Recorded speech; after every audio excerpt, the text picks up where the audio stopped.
दोस्तों, तो पिछले एपिसोड में हमने देखा कि वांगलिंग ने ली डू को बुरी तरह हरा दिया था। इसके बाद ली डू को यही लगा कि शायद वांगलिंग उसे अपना सर्वेंट बनाना चाहता है, लेकिन सच्चाई कुछ और ही थी। वांगलिंग तो उसकी फिजिकल बॉडी को रिफाइन करके एक पपेट में कन्वर्ट करने का प्लान बना चुका था, और जब तक ली डू को इस बात का एहसास हुआ तब तक बहुत देर हो चुकी थी। मजबूरन उसे वांगलिंग की बात माननी पड़ी। पेट रिफाइनिंग प्रोसेस के दौरान अचानक प्रोसेस फेल हो गया और ली डू की सोल खत्म हो गई। इस तरह वांगलिंग के पास एक सिल्वर ग्रेड का सेलेस्टियल गार्ड पपेट आ गया। हालांकि इसे कंट्रोल करना थोड़ा मुश्किल जरूर होगा। इसके अलावा ली डू के स्टोरेज बैग से वांगलिंग को कुछ पावरफुल टेक्निक्स भी मिली, जिनमें से एक थी थंडर प्राइमल आर्ट। इस टेक्निक की मदद से वांगलिंग सेकंड स्टेप कल्टीवेशन में एंटर कर सकेगा। साथ ही बैग से मिले सेलेस्टियल जेड क्रिस्टल्स को रिफाइन करके वांगलिंग असेंडेंट के लेट स्टेज तक पहुंच जाता है। इसके बाद वांगलिंग इल्यूशनरी स्टार पर जाकर एक एक क्लैन से एसेंशियल फ्रूट्स हासिल करने लगा। वो सभी क्लैन वाले उसे थंडर सेलेस्टियल हल्क मैसेंजर समझ रहे थे, इसलिए बिना किसी सवाल के उसे एसेंशियल फ्रूट्स दे देते थे।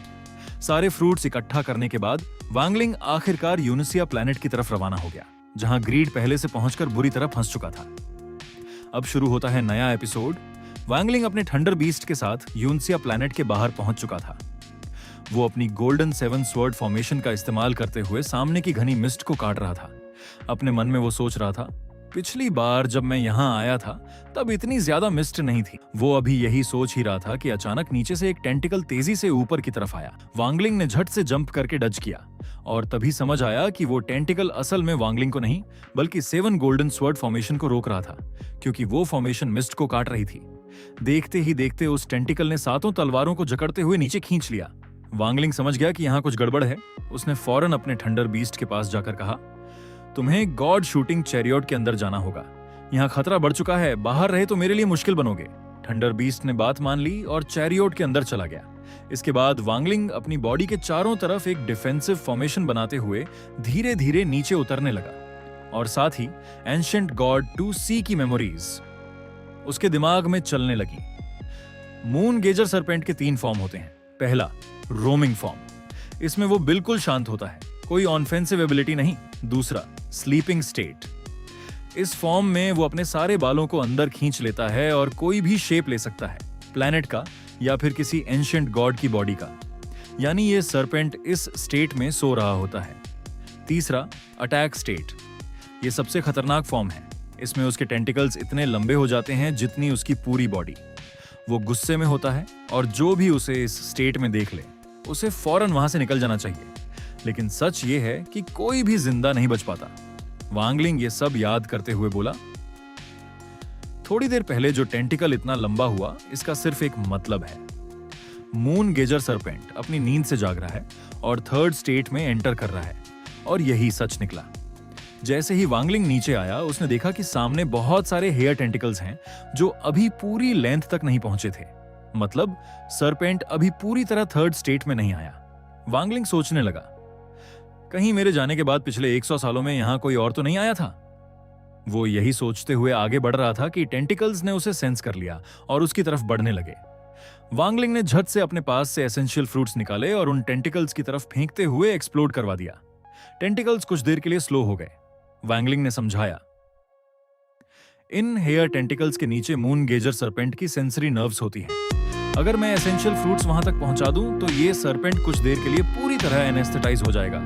उसे कुछ भी फील नहीं होगा, जैसे बेहोश हो गया हो। लेकिन इसके लिए सारे एसेंशियल फ्रूट्स को एक साथ एक्सप्लोड करना जरूरी था, क्योंकि वो इतने बड़े सरपेंट को ज्यादा देर बेहोश नहीं रख पाते। यही सोचते हुए वांगलिंग ने सारे फ्रूट्स को लिक्विड में कन्वर्ट किया, उन पर सील लगाई और पूरे मून गेजर सरपेंट की बॉडी पर वो लिक्विड फैलाना शुरू कर दिया।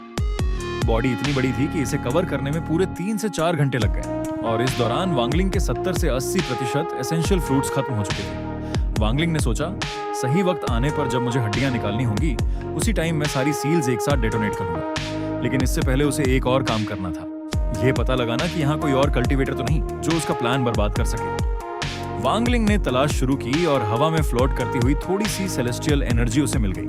बस यही काफी था ये समझने के लिए कि उसके जाने के बाद कोई यहाँ जरूर आया था। आगे बढ़ते हुए वांगलिंग को मून गेजर सरपेंट की बॉडी पर एक बहुत बड़ा घाव दिखा, जैसे किसी ने पावरफुल अटैक करके हड्डियां निकालने की कोशिश की हो। और इसी तकलीफ की वजह से मून गेजर सरपेंट अपनी नींद से जाग रहा था। वांगलिंग बोला, जिसने ये किया उसे जरा भी अंदाजा नहीं था कि ये कोई प्लेनेट नहीं बल्कि एक मून गेजर सरपेंट है। उसी घाव के निशान को साफ करते हुए वांगलिंग को एक माउंटेन जैसा ट्रेजर दिखाई दिया और उसे देखते ही वो शॉक हो गया, क्योंकि यह ट्रेजर किसी और का नहीं बल्कि ग्रीड का था। तुरंत समझ आ गया, ये लोग मेरा पीछा करते करते ऑल अलाइन स्टार सिस्टम तक आ पहुंचे।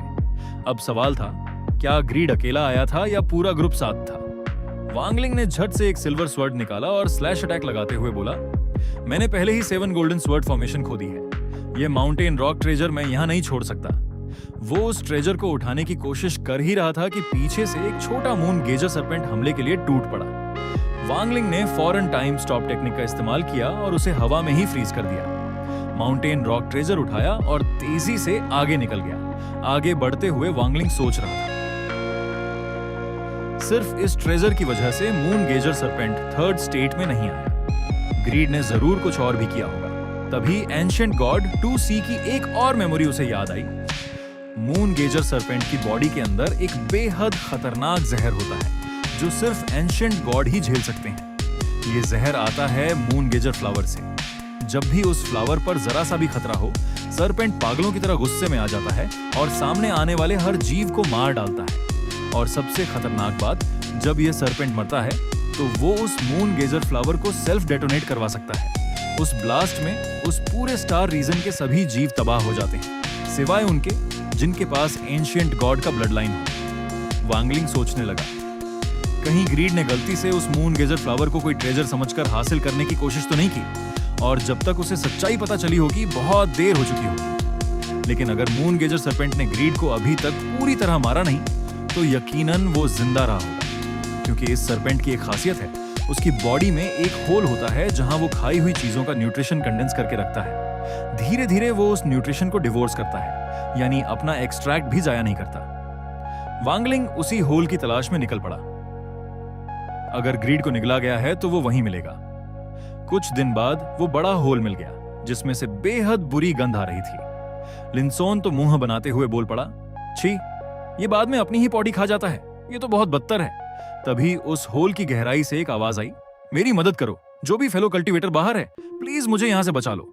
ये कोई और नहीं, ग्रिड ही था, टेंटिकल्स में जकड़ा हुआ। उसे बाहर किसी के होने का एहसास तो हो गया था, लेकिन वो नहीं जानता था कि ये वांगलिंग है। ग्रीड लालच देते हुए बोला, फेलो कल्टीवेटर, तुम जो भी हो, अगर मुझे यहां से बचा लो तो मैं अपनी आधी जिंदगी का ट्रेजर तुम्हें दे दूंगा, बस मुझे निकालो यहां से। दूसरी तरफ वांगलिंग ये सुनकर मन में खुश होते हुए बोला, चलो अच्छा हुआ, ग्रीड यहां ट्रैप हो चुका है और उसे बचाने कोई नहीं आया, मतलब वो अकेले ही मेरे पीछे आया था। ये जानते ही वांगलिंग वहां से पलट गया। अब उसे किसी की चिंता नहीं थी। वो सीधे उस जगह की तरफ बढ़ा जहां से मून गेजर सरपेंट की हड्डियां निकालनी थी। वहां पहुंचकर उसने देखा ग्रीड की हड्डी पहले से 2 हिस्सों में टूट चुकी थी। ये काम ग्रीड का था, उसके माउंटेन स्टोन आर्टिफैक्ट ने यह किया था, और यह वांगलिंग के लिए फायदेमंद था, क्योंकि 2 टुकड़ों में बंटी हड्डी को अलग अलग निकालना थोड़ा आसान रहेगा। वांगलिंग तैयारी करते हुए अपने मन में बोला, जिस दिन से मैंने इमॉर्टैलिटी का रास्ता चुना है, मैंने बहुत खतरनाक काम किए हैं, लेकिन ये काम उन सब में टॉप 3 में आएगा। बस अब वक्त आ गया था। वांगलिंग ने एसेंशियल फ्रूट्स की सील्स डेटोनेट करनी शुरू कर दी। पूरे यूनसिया प्लैनेट में लाल धुआं फैल गया। मून गेजर सरपेंट पूरी तरह सुन पड़ चुका था। अब उसे दर्द का एहसास नहीं होगा। और इसके साथ ही वांगलिंग ने अपना Dao art, power of underworld river, activate कर दिया। उसके डाव के दरवाजों से तेज पानी बाहर आया जो सरपेंट की पूरी बॉडी पर फैलने लगा। वांगलिंग ने बताया, जब मैं उस एबिस की गहराई में था, ओनेल अलाइन स्टार सिस्टम में आने से पहले, वहां मैंने 2 स्टार डोमिनस की टीयरिंग फोर्स को महसूस किया था। उसी फोर्स को मैंने अपने डाव में मिला लिया और यह नई टेक्निक बनाई, पावर ऑफ अंडरवर्ल्ड। इसकी टीयरिंग फोर्स बेहद खतरनाक है, और वांगलिंग ने जैसे ही वो टेक्निक चलाई, मून गेजर सरपेंट की बॉडी फट गई और अंदर की हड्डियां साफ दिखाई देने लगी। सरपेंट को तकलीफ तो हुई, लेकिन पूरी बॉडी सुन पड़ी होने की वजह से वो कुछ समझ नहीं पा रहा था। वांगलिंग ने सामने इतनी बड़ी बैकबोन देखकर कहा, ये इतनी बड़ी है कि स्टोरेज बैग में नहीं जाएगी। तो उसने अपने सेलेस्टियल गार्ड पपेट को बाहर बुलाया। एक हड्डी वो खुद उठाएगा अंडरवर्ल्ड रिवर की पावर से, और दूसरी पपेट उठाएगा। दोनों मिलकर यहां से निकलेंगे। इससे पहले कि सरपेंट होश में आए, वांगलिंग ने पूरा जोर लगाया, पपेट ने भी, और आखिरकार वो भारी हड्डियां मून गेजर सरपेंट की बॉडी से बाहर निकाल ली। लेकिन इस बार सरपेंट को इतना दर्द हुआ कि वो दर्द से छटपटाने लगा। वो होश में आ गया। टेंटिकल्स तेजी से उन हड्डियों की तरफ बढ़े। वांगलिंग ने पपेट को आदेश दिया, दोनों हड्डियां थोड़ी देर संभालो, और खुद हवा में जंप करते हुए अपना फोरबिडन फ्लैग निकाल दिया। तुम 900 साल से मेरे साथ हो, आज तुम्हारी पावर मुझे उधार चाहिए। फ्लैग एक्टिवेट हुआ। हवा में एक बड़ा रिस्ट्रिक्शन फॉर्मेशन बना और उसमें से एक पावरफुल अटैक टेंटिकल्स पर पड़ा। टेंटिकल्स ने हड्डियां छोड़ दी। वैंगलिंग और सेलेस्टियल गार्ड पपेट दोनों बैकबोन्स उठाकर भाग निकले। लेकिन तभी यूनसिया प्लैनेट के अंदर से खतरनाक एनर्जी बाहर निकली। उस एनर्जी का प्रेशर सिर्फ महसूस करके वांगलिंग के मुंह से खून आ गया। पपेट भी 1 सेकंड के लिए जम गया। प्लैनेट में बड़े बड़े दरारें आने लगीं और फिर मून गेजर सरपेंट ने अपनी आंखें खोल दी। वो ऑफिशियली 3rd स्टेट में एंटर कर चुका था। नीचे यूनसिया प्लैनेट टूट रहा था और उसका एक विशाल हिस्सा वांगलिंग और पपेट की तरफ आ रहा था। लिंसोन घबराते हुए चीखा, मास्टर, ये क्या हो रहा है? वांगलिंग ने जवाब दिया, एक पूरा कॉन्टिनेंट हवा में आ रहा है। ये मून गेजर सरपेंट का सर है, वो हमारे पीछे आ रहा है। और सच में वो विशाल सरपेंट अपना मुंह खोलते हुए तेजी से वांगलिंग की तरफ बढ़ रहा था। वांगलिंग और पपेट इन भारी हड्डियों को उठाए धीमी रफ्तार से भाग रहे थे। वांगलिंग ने सोचा, मुझे इसे बस थोड़ी देर के लिए रोकना है, बस थोड़ी देर, और मैं मिस्ट से आजाद होकर स्पेस में पहुंच जाऊंगा। तभी उसकी नजर पड़ी मून गेजर सरपेंट के मुंह के अंदर उसकी गोल्डन 7 स्वर्ड्स अभी भी फंसी थी। वांगलिंग ने झट से उन्हें एक्टिवेट किया और सेल्फ डिस्ट्रक्ट का ऑर्डर दे दिया। बूम! मून गेजर सरपेंट के मुंह में जोरदार ब्लास्ट हुआ। वो थोड़ा पीछे धकेल गया। वांगलिंग और पपेट को आगे निकलने का मौका मिल गया, लेकिन बस 2 सेकंड बाद मून गेजर सरपेंट फिर से पीछे था। इतने पावरफुल ब्लास्ट के बाद भी उसे कुछ नहीं हुआ। फिर भी कम से कम वांगलिंग स्पेस तक पहुंच गया। उसने फौरन स्टार कंपास निकाला, दोनों बैकबोन्स उस पर रखी और वहां से भागने की कोशिश करने लगा। पीछे से moon gazer serpent ancient god language में गरजा, आखिर तुम्हारी हिम्मत कैसे हुई? उसकी आवाज इतनी खतरनाक थी कि सिर्फ उसके प्रेशर से ही स्पेस में बड़े बड़े क्रैक पोर्टल्स बनने लगे। वांगलिंग का सर चकराने लगा। वांगलिंग हैरान होते हुए बोला, ये एंशिएंट गॉड लैंग्वेज, खंज जो स्पेस को भी शैटर कर दे, ये तो सिर्फ 8 स्टार एंशिएंट गॉड्स की भाषा होती है। लेकिन ये मून गेजर सरपेंट इसे कैसे जानता है? एंशिएंट गॉड टू सी को भी यही नहीं पता था। फिर वांगलिंग ने भी एंशिएंट गॉड लैंग्वेज में ललकारते हुए कहा, वापस चले जाओ।